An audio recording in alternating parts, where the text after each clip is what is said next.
Hi,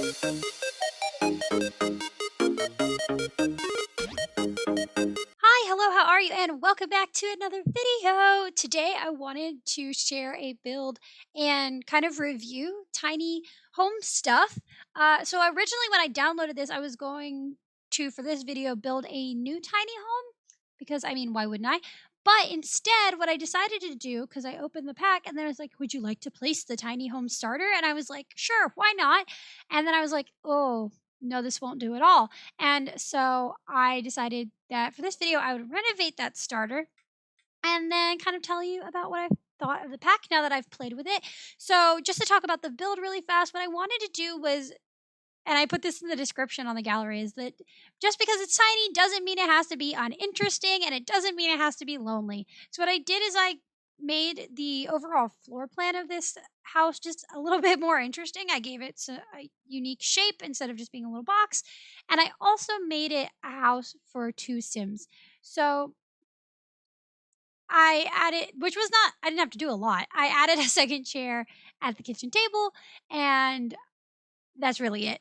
Um, but I wanted to make it for two Sims because that just seemed to make more sense to me.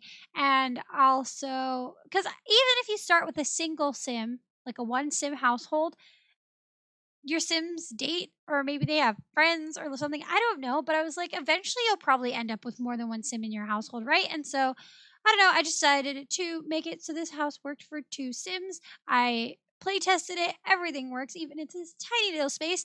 I, for one, can't figure out how to make a Sim slide over so that two Sims can use the double bed that's pushed up against the wall. But I know that there are smart and more savvy Sim players out there than I am that do know how to do that. So I, even though I couldn't figure it out, I don't consider the bed broken, but everything else works perfectly and it's great. But to talk a bit about the items and the gameplay. So when I was renovating this house, what I wanted to do is just make it look a little less copy paste because it did look like things had just been placed around to showcase the items that were in the pack. Like one, almost one of everything was in this build, which I get. Like they want to showcase the things in the pack. It's basically an advertisement. I get it, but it wasn't fun to look at. And in a tiny space, you need to want to look at every detail all the time. Because in a big house, like maybe once in a while, you're like really fixated on a kid's bedroom or something. You're like, oh, this bedroom's my favorite. And it doesn't matter what the living room looks like. Like it looks good, but you're like, ah, whatever. I don't care what the living room's doing. But when you have 32 total little squares, it kind of matters because your Sims don't have that much area to traverse and you don't have that many different places to hang out. So you're looking at the same stuff a lot. And so I wanted this to be an interesting space. And so I did some rearranging. I layered some rugs. I moved stuff around so there wasn't just sitting like stuff sitting out. And I just added decorations. This house was pretty bare. And then I just spiffed up the paint and the flooring and things and just kind of made it a more interesting place to be. And then I did a little bit to the outside. The main thing with this build that honestly got me was the landscaping. The terrain tools are a little weird. There's basically a sinkhole behind the house. It's just like a big dip and I didn't get it. So I leveled out the terrain quite a bit. One for my save because I put it in Oasis Springs and so the terrain's fairly flat, and then also just because the hills seem like when you just looked at the house from the outside, it was kind of like what happened to the ground and who thought it was okay to put a house here is what it felt like. So I just evened that out. And just overall, I think the house is more cozy now that I've renovated it. And just, I don't know, especially once I started playing and I put two Sims in it, I was like, yeah, I can see them actually wanting to be here. And before it looked like I said, copy paste, just something that had been thrown together and was like technically a house. I will say that I did go a little bit over budget for a starter home. Like the max is obviously 20,000 because I think it's mostly because the lot I had it on. This is a 20 by 30 lot. It ended up being when I moved the Sims in 20,759 simoleons, I believe. So it is a little over. I think on a smaller lot or if you removed an extra item or two, it would be more affordable, those decor items and things, but I just wanted it to be nice and cozy and feel like a home that Sims would live in. As far as gameplay, I play tested this house, so I made sure everything worked for you, even though it is super tiny, though not the tiniest by any means, which I'll talk about in a second. But I wasn't super into it. If that I don't know. I like the items. I like the color palette, but as I like a lot of people have already said, it is the same color palette basically as Discover University, and it is in a very similar style to a lot of the modern things we got with that expansion. And it just doesn't like it's thing these are things that I want in the game. These are things I will use to build. I really like that the Murphy bed is there because I like that space saving things, but I don't and it's hard to say because like obviously I bought it, but I don't feel like it was worth it. I'm gonna buy every pack no matter what. I'm guilty of that because I want my game to be complete.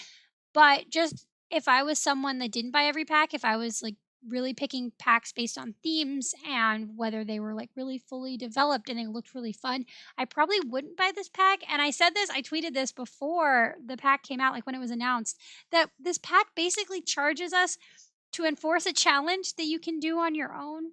Like you can set a goal to you can be like, "Okay, I'm going to build a house that doesn't take up more than this much space on a lot," and then do it.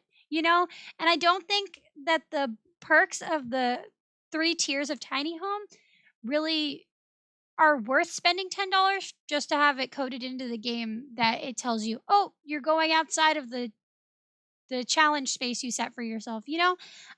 So as far as like that being a restriction for building, I don't think it's necessary. I don't.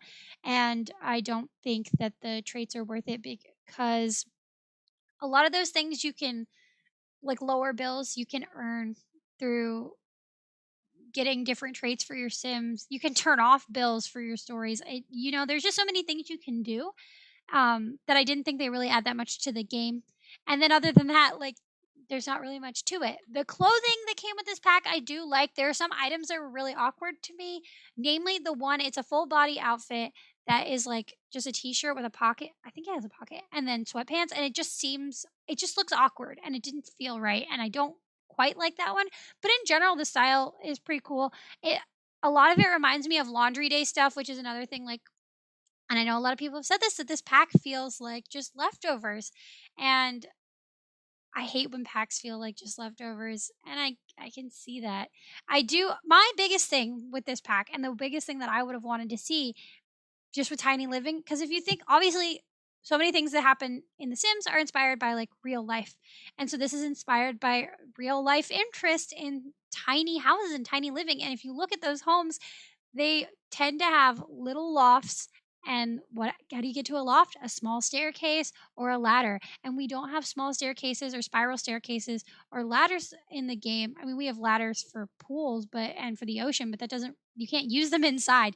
And that would have been a great addition to this pack. Like those two things, like updating the stairs alongside the pack and then adding ladders to this pack would have made it much more worthwhile to me, I think, than what it is. Like I said, I'm going to use the Murphy beds. I'm going to use the items. I'm going to use the furniture. But it doesn't feel like a full pack.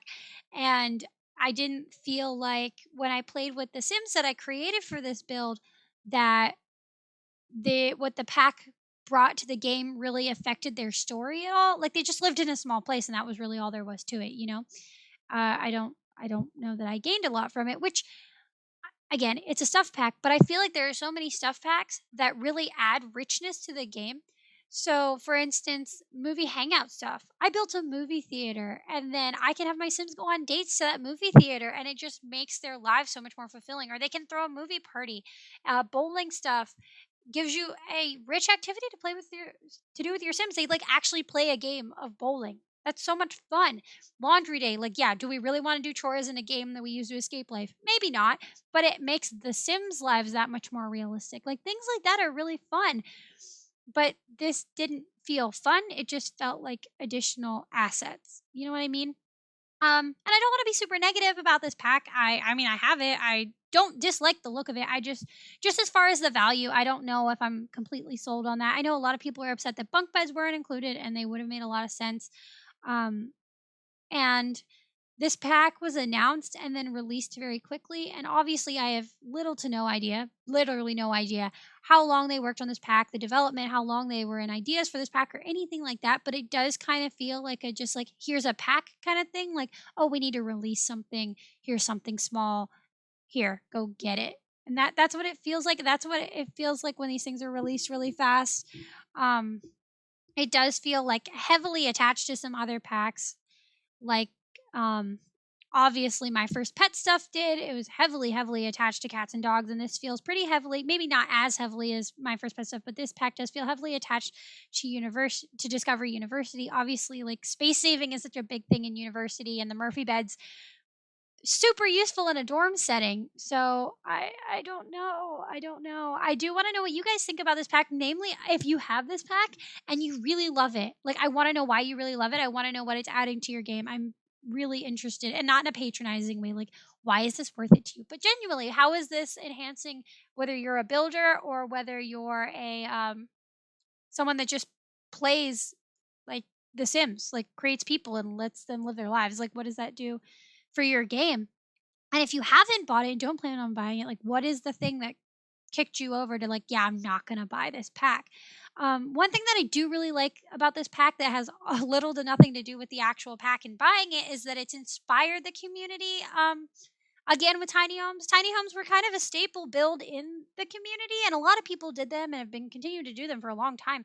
But I feel like it was to a point where they kind of plateaued, like interest wise. So you'd be like tiny home build, and you're like, cool, a tiny home, but you weren't like, heck yeah, tiny home, you know. And now that this pack is out, we have it where like people are going wild with like just getting really creative with how small can a tiny home be, figuring out how to fit an entire functional bathroom setup into a one by one space, and figuring out how to put beds and desks together to create functional small spaces, and using the mini fridges and things to create like tiny tiny kitchens, all these things. And I think that's really amazing. I really like, I don't know, it's nice to see the community so invigorated by a challenge. But did we need this pack for that challenge?